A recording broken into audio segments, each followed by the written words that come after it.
इस बुलेटिन के प्रायोजक हैं योगमणि इंस्टीट्यूट ऑफ नर्सिंग। नमस्कार, जबलपुर लाइव के इस बुलेटिन में आपका स्वागत है। मैं हूं आपके साथ आकाश। अब देखते हैं जबलपुर में शुक्रवार को एक दिन में कोरोना के 116 नए मामले सामने आए। संक्रमण रोकने के लिए सरकार लगातार सख्त कदम उठा रही है।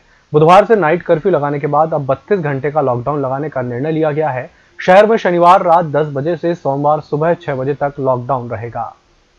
कोरोना संक्रमण को रोकने के लिए प्रशासन रात 10 बजे बाजार तो बंद करा दिया जाता है, पर शराब की दुकानें रात 12 बजे तक खुली रहती हैं। हिंदू महासभा ने आज इसी विषय पर कलेक्टर कार्यालय में नारेबाजी की और एक ज्ञापन सौंपकर ये कहा कि नियम तो सबके लिए एक समान ही होना चाहिए। जब पूरा बाजार रात 10 बजे बंद करवाया जा रहा है तो फिर शराब की दुकानें क्यों खुली रहती हैं? 10 बजे शहर को व्यापारी प्रतिष्ठानों को बंद करने का आदेश दिया गया है, वो स्वागत योग्य है। लेकिन इसमें एक कहीं ना कहीं त्रुटि हुई है कि शराब दुकान को 10 बजे इनने व्यापारियों को बोल दिया कि 10 बजे दुकानें बंद कर दी जाएं। शराब दुकान को 11:30 बजे तक की अनुमति दी गई। उसके बाद में फिर इसमें भी बीच में एक क्लॉज रखा गया कि 10 के बाद 11:30 तक यदि शराब की दुकान में कोई व्यक्ति शराब लेने जाता है तो उस पर दंडात्मक कार्रवाई होगी। तो ये मापदंड कलेक्टर महोदय का समझ में नहीं आ रहा कि ये जो कर रहे हैं का मापदंड या तो ये कोष खजाना भरने की तैयारी में है। जो पीने वाला व्यक्ति होगा वो 10 बजे भी जाएगा, जो जब सुबह 6 बजे जा सकता है तो वो 10 बजे भी जाएगा, 11 बजे भी जाएगा। तो या तो आप समानता है एक समान करें, उसको रात को जो 1.5 घंटे का एक्स्ट्रा समय दे रहे हैं। हिंदू महासभा द्वारा ज्ञापन सौंपा गया है, जिसके अंतर्गत ये कहा है कि शराब की दुकानें 11:30 बजे तक खुलती हैं, जबकि अन्य दुकानें 10 बजे तक खुलती हैं। तो इसमें दोहरी वो है, उसको इसके लिए बोला गया है कि मतलब या तो एक टाइम रखा जाए 10 बजे किया जाए या सबको 11:30 बजे कर दिया सामान्य रूप से। राज्य विधानसभा के बजट सत्र के समापन के पूर्व वर्गीय विधानसभा के कांग्रेस विधायक संजय यादव ने एक ऐतिहासिक स्थल के निर्माण में गोलमाल का मसला विधानसभा में जोर शोर से उठाया था। संजय यादव ने मुख्यमंत्री और विभागीय मंत्री से यह जानना चाहा कि उनके निर्वाचन क्षेत्र में महत्वपूर्ण स्थल में निर्माण के लिए जो राशि आवंटित की गई थी उसमें जो गोलमाल हुआ है उसकी जांच करवाई जानी चाहिए। संजय यादव द्वारा विधानसभा में उठाए गए सवालों को सरकार टालती नजर आई।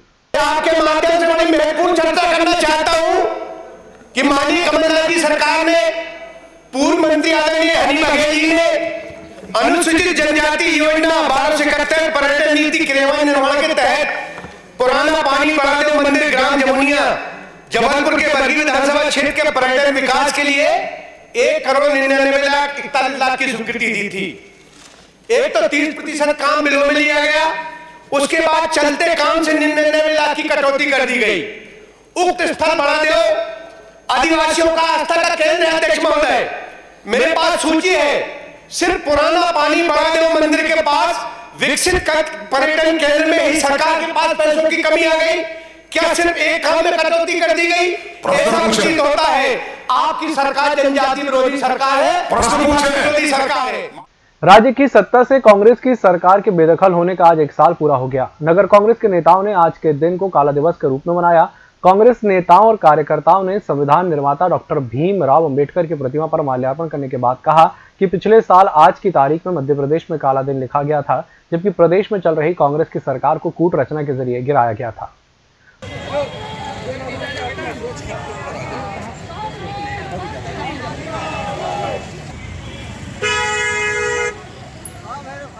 आज के दिन कैसे सत्ता की लोलुपता में भारतीय जनता पार्टी के नेताओं ने देश के मुखिया और प्रदेश के मुखिया माननीय मोदी जी और शिवराज सिंह जी ने कैसा पैसे का नंगा खेल खेला था और चुनी हुई सरकार को अपदस्थ किया था।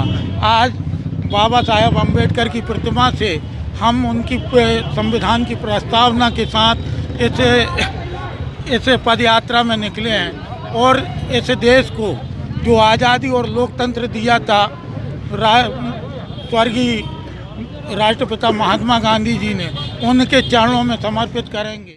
अगर हमारे लोग दोषी थे तो खरीदने वाले उससे ज़्यादा दोषी होते। हत्या किसने की?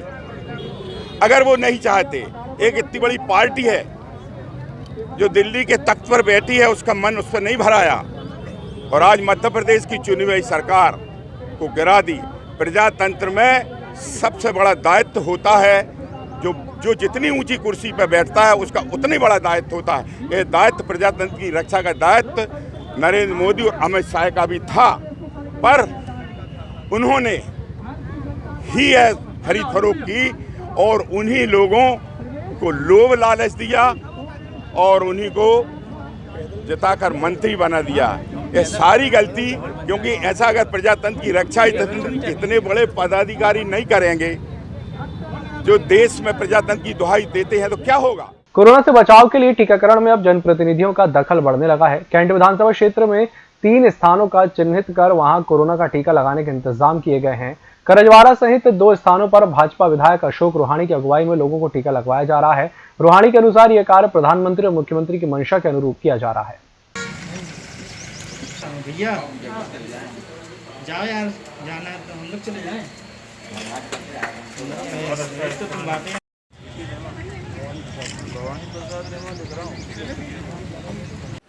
माननीय नरेंद्र मोदी जी की मंशानुसार, माननीय शिवराज सिंह चौहान जी की मंशानुसार इसको जितना हम नीचे तक लेकर जाएं और नज़दीक लोगों को जाके हम लगाने का प्रयास करें, तो हमने अपनी आज विधानसभा के अंतर्गत लगभग 3 सेंटरों को चिन्हित किए हैं। इसमें महाकौशल डिस्पेंसरी, कजरवाड़ा डिस्पेंसरी, अपना गौरव बाजार डिस्पेंसरी और एग्रीकल्चर डिस्पेंसरी, इन 3 जगहों पर आज हम शुभारंभ कर रहे हैं। जितना हम नज़दीक जाएंगे, जितना नीचे तक जाएंगे, लोगों को जागरूक करेंगे, तो इनके प्रति लोगों का रुझान बढ़ेगा। और निश्चित रूप से मैं सबसे अपील करता हूँ। बुलेटिन में छोटे से ब्रेक का जल्द हाजिर होंगे। Yogmani institute of nursing, Jamdar hospital, Jabalpur. Nursing के क्षेत्र में करियर बनाने का सुनहरा अवसर। प्रवेश प्रारंभ BSc nursing, post basic BSc nursing, GNM. पता 198/2 Raigwa, ward number 72, Arihant warehouse के पीछे, पाटन बाईपास चौक के पास, जबलपुर। ब्रेक के बाद एक बार फिर से आपका स्वागत है। गोरखपुर इलाके की एक बस्ती में रहने वाली महिलाओं से शासकीय बैंक का कर्मचारी बनकर ठगी करने का एक मामला सामने आया है। बस्ती की पीड़ित महिलाओं ने गत रात गोरखपुर थाना पहुंचकर ठगी करने वाले आरोपी की शिकायत दर्ज कराई है। पीड़ित महिलाओं की शिकायत पर पुलिस ने मामला दर्ज कर लिया है और आरोपी की तलाश की जा रही है। लोन के लिए बोलने की हम लोग तब सरकारी बैंक से आए हैं, स्टेट बैंक से, तो लोन देने के बहाने आया, बोला 25,000 का लोन देंगे और सबको 5-5 रुपये जमा करवा लिया और ठगी करके चला गया। कितने लोग हैं? 18 लोग हैं हम लोग सब। किस चीज़ का लोन देने के लिए बोल रहा था? ये सरकारी लोन बोला था, उसमें स्टेट बैंक से बोला था, स्टेट बैंक से मिलेगा, उसमें खाता खुलवाना पड़ेगा। आपको 8-10 महिलाएं आई थी। इन्होंने एक आवेदन पेश किया है कि कुछ एक अज्ञात व्यक्ति ने हमारे मतलब मोहल्ले में आके, झुग्गी झोपड़ियों में आके 560 रुपये प्रति कैंडिडेट लिए हैं कि हम आपको लोन दिलवा देंगे, लेकिन ये उनको पहचानते नहीं है। एक शिकायत आई है मेरे पास, हम उसकी जांच कर रहे हैं। जांच पर जो तथ्य सामने आएंगे उस पर कार्रवाई की जाएगी। शहर में स्वच्छता अभियान का नेतृत्व कर रहे नगर निगम आयुक्त संदीप जीआर अपने कार्यालय परिसर में पान गुटखा खाने वालों द्वारा फैलाई जा रही गंदगी से इस कदर तंग आ गए हैं कि उन्होंने 8 गार्ड तैनात करा दिए हैं। अभी 8 गार्ड पूरे दिन इस निगरानी में लगे रहते हैं कि किसी ने पान गुटखा खाकर स्वच्छता अभियान को पलीता तो नहीं लगा दिया। फिलहाल ये गार्ड परिसर में किसी को भी पान गुटखा खाने से तत्काल रोक रहे हैं। उपलब्ध डस्टबिनों में पान गुटखा मुंह से अलग करवा रहे हैं। यदि कोई परिसर में कहीं भी थूकते पाया जाता है तो उसकी फोटो लेकर नाम, पता, कार्यालय का नाम संबंधित अधिकारी को भेजा जाने लगा है। 30,000 हितग्राहियों के टीकाकरण लक्ष्य के साथ शनिवार को सुबह 8 बजे तक जिले भर के 170 केंद्रों में कोरोना वैक्सीन पहुंचा दी गई।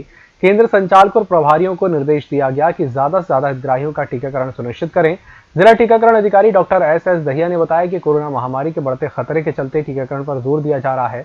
45 साल से अधिक उम्र के बीमार और 7 साल से ज्यादा उम्र के वृद्धजन को टीकाकरण के लिए केंद्र बुलाया जा रहा है। जिले में 20 मार्च को 30,000 लोगों को कोरोना से बचाव के लिए टीका लगाने का लक्ष्य निर्धारित किया गया है। टीकाकरण के लिए जिले भर में 170 केंद्र बनाए गए हैं। शहरी क्षेत्र में 50 और ग्रामीण के 120 केंद्रों में टीकाकरण किया जाएगा। देश में भले ही कोरोना की आमद जनवरी के आखिर में हुई है, लेकिन जबलपुर समेत पूरे मध्य प्रदेश में 19 मार्च तक सब कुछ सामान्य चल रहा था। संक्रमण फैलने की सुगबुगाहट के चलते प्रशासन की नजर विदेश से लौट रहे यात्रियों पर थी। पिछली तारीख के हिसाब से जबलपुर में कोरोना संक्रमण को फैले आज पूरा 1 साल हो गया। 20 मार्च 2020 को शहर में कोरोना के 4 संक्रमित मिले। ये न सिर्फ शहर बल्कि पूरे प्रदेश के लिए पहले केस थे। शहर में दहशत की स्थिति बनी। वर्क फ्रॉम होम कल्चर के चलते हजारों युवा शहर लौटे। सोशल डिस्टेंसिंग, क्वारंटीन जैसे नए शब्द प्रचलन में आए, जो बाद में लाइफ स्टाइल का हिस्सा बन गए। मार्च आते ही कोरोना संक्रमण फिर से बढ़ा है। शुक्रवार को 116 लोग फिर से पॉजिटिव आ गए हैं। लोग ही नहीं बल्कि शासन और प्रशासन भी सख्ते में है। माफिया विरोधी अभियान के क्रम में आज मोहनिया में एक बदमाश से 2400 वर्ग फीट भूमि खाली कराई गई। बदमाश ने रसूख के दम पर यहां 5 लाख रुपए की लागत से पक्का निर्माण करा लिया था। वह यहां सुअर पालन कर रहा था। खाली कराई गई जमीन की कीमत 50 लाख रुपए बताई जा रही है। जानकारी के अनुसार मोहनिया में मोनू उर्फ अनिल सोनकर द्वारा कब्जा करके सुअर पालन किया जा रहा था। अनिल सोनकर रांझी थाने का लिस्टेड गुंडा है। उसके खिलाफ मारपीट, धमकी, शराब आदि के कुल 10 अपराध दर्ज हैं। ये राजीव मोहनिया में किस प्रकार की कार्रवाई? ये मोनू उर्फ अनिल सोनकर के द्वारा शासकीय भूमि पर लगभग 2500 स्क्वायर फीट शासकीय भूमि पर मकान बनाकर कब्जा किया हुआ था, तो उसको विधिवत न्यायालय से आदेश पारित कर बेदखल कर निर्माण कार्य को हटाया जा रहा है। इस बुलेटिन में फिलहाल इतना ही। इसी के साथ मुझे दीजिए इजाजत। नमस्कार।